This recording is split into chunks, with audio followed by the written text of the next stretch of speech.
అందరికీ నమస్కారం అండి.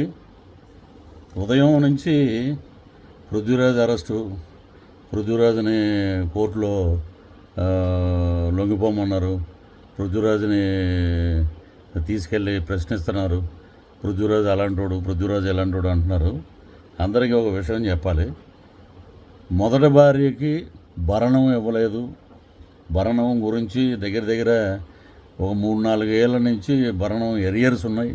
ప్రతి నెల 10వ తారీఖున కట్టాలి, కట్టట్లేదు. అందువల్లే కోర్టు ఇష్యూ చేసింది అరెస్ట్ వారెంట్ అని చెప్పారు.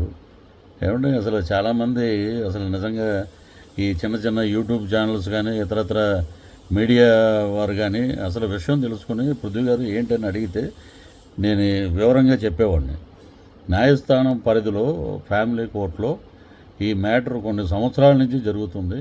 సో దానికి సంబంధించి వారు ఒక అమౌంట్ చెప్పారు. ప్రతి నెల amount till up to date ఇప్పటి వరకు ప్రతి నెల హైకోర్టులోకి వెళ్ళిపోతూనే ఉంది అకౌంట్లోకి.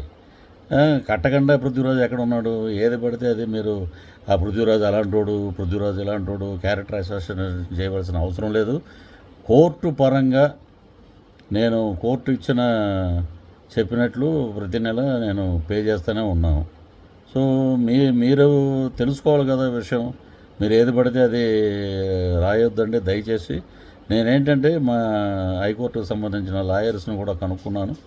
ఏంటంటే వాళ్ళే ఆశ్చర్యపోయి ఉన్నారు. ఏంటంటే ఇదేంటి ఇలాగా వచ్చింది, ఏంటిది అసలు విషయం తెలుసుకోకుండా ఎలాగా వేస్తారన్నారు. నేను చట్టపరంగా ఏదైతే యూట్యూబ్ ఛానల్స్ ఎక్కడైతే నా గురించి ఎవరైతే ప్రస్తావించారో వారందరి మీద చట్టపరమైన చర్యలు తీసుకుంటున్నాం కూడా. మా లాయర్లతో సంప్రదిస్తున్నాం. తీవ్రంగా ఉంటుంది పరిణామం. మీరు ఎలాంటివి వేసేటప్పుడు అడగండి. కోర్టులో ఉంది కుటుంబ వ్యవహారం, దాన్ని కూడా బదరిగిచ్చేస్తారా? అక్కడ కట్టవలసిన భరణం ఎంత ఉంది, దానికి ప్రతి నెల ఎంత కట్టాలి అనే కోర్టులు కూడా మీరేనా? దీన్ని బట్టి ఒక మనిషిని ఎలా పడితే అలాగా క్యారెక్టర్ అసోసియేషన్ చేయకండి. క్యారెక్టర్ని దిగజార్చే ప్రయత్నం మానుకోండి.